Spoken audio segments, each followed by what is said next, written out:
की वीडियो में हमने देखा कि लेखक हरिवंश राय बच्चन जो है वो किस प्रकार चिंता में आ गए और वो अलग अलग विचार करने लगे कि क्या मेरी मृत्यु हो जाने वाली है, मैं इतने ही समय के लिए धरती पर आया हूँ, क्या मेरी पत्नी श्यामा के नसीब में विधवा होना भी लिखा है। ये सब बुरे बुरे विचार जो है वो उनके मन में आते हैं। अब आगे देखते हैं। मरने से मुझे डर नहीं था। लेखक क्या कहते हैं कि भले ही मुझे कोई भी बीमारी हो गई हो और मेरी मृत्यु भी हो जाए, मुझे मरने से डरना नहीं था। वह मुझे कठिन भी नहीं लगा कि मरना मुझे कठिन भी नहीं लगता। लेकिन उन्हें क्या कठिन लगता है? मरने से पहले जीना, कि मरने से पहले जीना जो है वो अब उन्हें कठिन लगने लगा। उसका कारण क्या है? पूरे आराम। डॉक्टर ने उन्हें क्या कहा था कि पूरा आराम करना है, और पूरे आराम के अर्थ होंगे ट्यूशन छोड़ दूं, स्कूल से छुट्टी ले लूं, ज्यादा लूं तो बगैर तनख्वाह के लेने को तैयार हूं।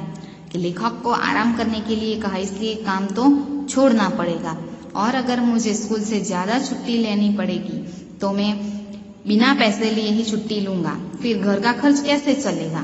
कि उनकी परिस्थिति अच्छी नहीं थी, इसलिए वो चिंता में आ गई कि मुझे आराम करना है, इसका मतलब कि अब मुझे सब काम छोड़ना होगा। अगर मैं काम छोड़ दूं तो मेरा घर परिवार कैसे चलेगा? सालिग्राम केवल अपने तनख्वाह के बल पर घर नहीं चला सकेगा। सालिग्राम लेखक के छोटे भाई हैं, वो अपने बलबूते पर या अकेले ही इस घर का खर्चा उठाने के काबिल नहीं है। कल उनकी बदली हो सकती है, तब वे एक पैसा भी घर भेजने की स्थिति में न होंगे। महंगी महंगी दवाएं कहाँ से आएंगी? किताबों से आमदनी अनियमित और अनिश्चित है। कि लेखक के पास ये दोनों काम है, ट्यूशन, स्कूल, और तीसरा काम वो क्या करते थे? किताबें लिखना और बेचना। लेकिन वो उनसे किताबें लिखने और बेचने की इनकम जो है वो अनिश्चित थी और अनियमित। कितना आएगा, कब आएगा, वो कुछ पता नहीं था। और ऐसी परिस्थिति में अगर ये दोनों काम छोड़कर वो आराम करने लगे तो कुछ होने वाला नहीं है। कर्ज भी अदा करने को कम नहीं है, और ऊपर से उनके ऊपर कर्जा भी बहुत ज्यादा है। श्यामा ने मेरी बीमारी सुनी तो कांप उठी। कि श्यामा, उनकी पत्नी ने उनकी बीमारी सुनी तो वो कांपने लगी, फिर तुरंत संभल गई, और फिर तुरंत अपने आप को उसने संभाल भी लिया। क्यों ऐसा क्यों होगा? कि डॉक्टर मुखर्जी जो है उन्होंने बच्चन जी को क्षय की बीमारी बताई, तो पत्नी ने ये सुना तो वो कांप उठी। उन्होंने पल भर में अनुभव कर लिया कि उनका कांपना जो है बच्चन जी सहन नहीं कर पाएंगे, और इसलिए उन्होंने अपने आप को तुरंत संभाल लिया। कि पत्नी को ऐसा एहसास हो गया कि अगर मैं ही हिम्मत हार जाऊंगी तो मेरे पति जान जाएंगे और उनकी स्थिति और भी बिगड़ जाएगी। इसलिए उन्होंने अपने आप को तुरंत संभाल लिया और दृढ़ भी हो गई, यानी वो मजबूत भी हो गई। जैसे उसने पल भर में अनुभव कर लिया कि उसका कांपना मैं सहन नहीं कर सकूंगा, कि उसने तुरंत ही अपने आप को संभाल लिया। क्यों? क्योंकि उन्हें एहसास हो गया कि मेरा कांपना बच्चन साहब सहन नहीं कर पाएंगे। इस खबर से मेरे माता पिता को तो लकवासा मार गया। लकवासा मार जाना ये भी एक मुहावरा है जिसका अर्थ होगा स्तब्ध रह जाना। कि बेटे की बीमारी को सुनकर लेखक के माता पिता भी स्तब्ध रह गए। पिताजी धैर्यवान व्यक्ति थे। कि हरिवंश राय बच्चन के पिताजी जो थे वो हिम्मतवान वाले व्यक्ति थे। उन्होंने मुझसे कहा, घबराओ नहीं, हम घर बेचकर तुम्हारा इलाज करेंगे। उन्होंने क्या कहा?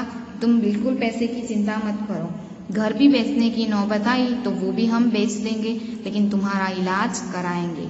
सालिग्राम असमर्थता की एक उनसास लेकर रह गए।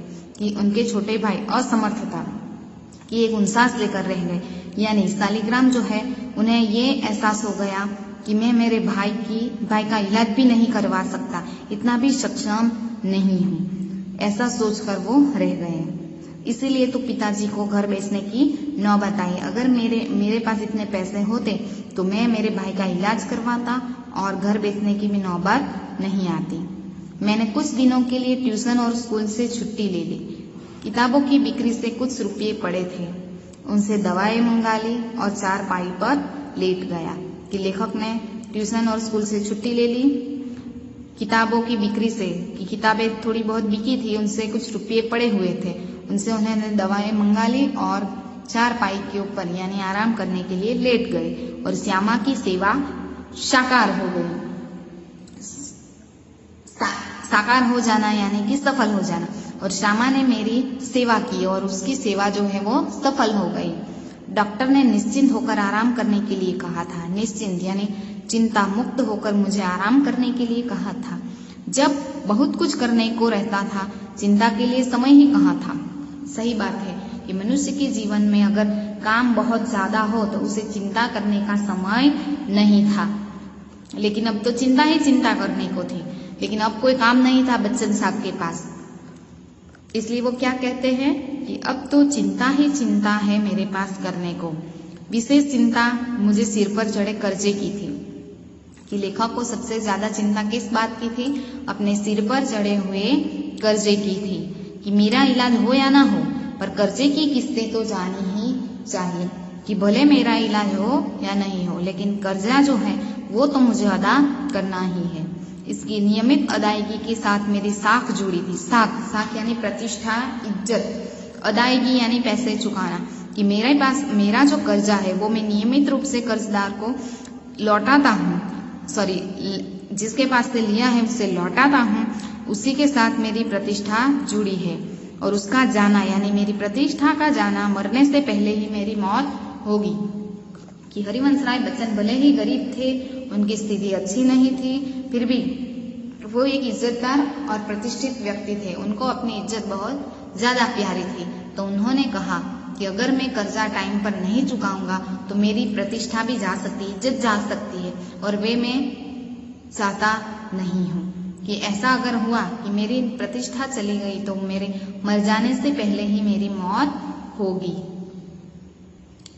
श्यामा के लिए मैं पारदर्शी दर्पण था। पारदर्शी यानी जिसके आर पार देखा जा सके, ऐसा दर्पण यानी आईना था।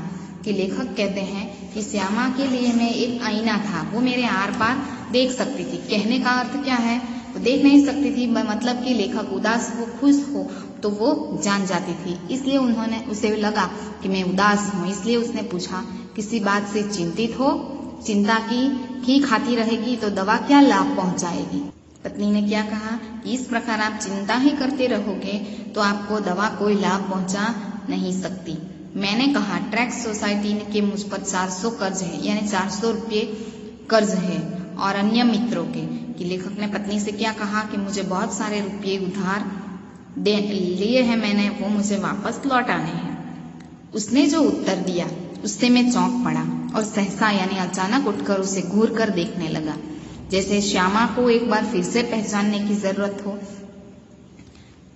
कि मैंने कहा कि मेरे ऊपर इतना कर्जा है, तो उसके बदले में श्यामा ने जो जवाब दिया वो जवाब सुनकर लेखक चौंक पड़े।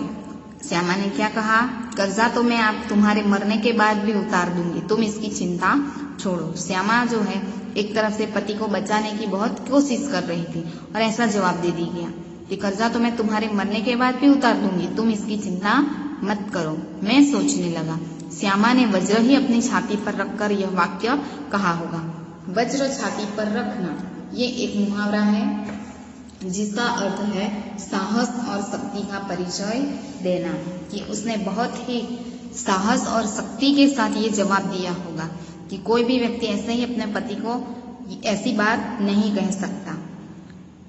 मुझे चिंता मुक्त रहने को वह क्या नहीं कर सकती थी, कि मुझे चिंता मुक्त रखने को वो क्या क्या कर रही थी।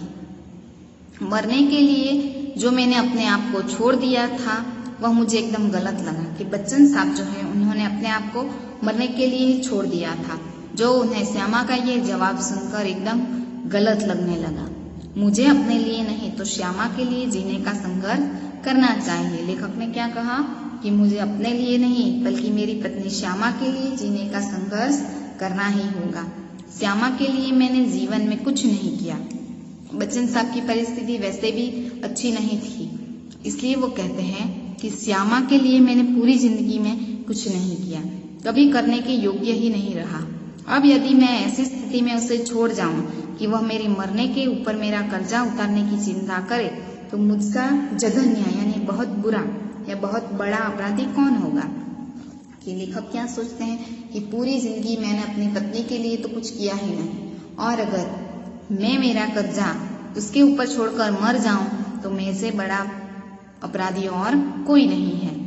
नहीं, मैं श्यामा के लिए चिंताएं नहीं छोड़ जाऊंगा। जीने का रास्ता खोजूंगा, जीकर अपनी चिंताएं समाप्त करूंगा।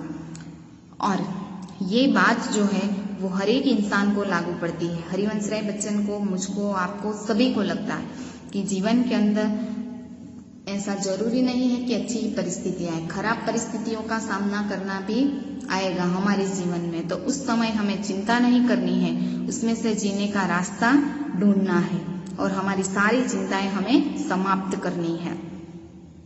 एक रात जैसे मेरे कानों में किसी ने कहा, एक रास्ता अब भी है।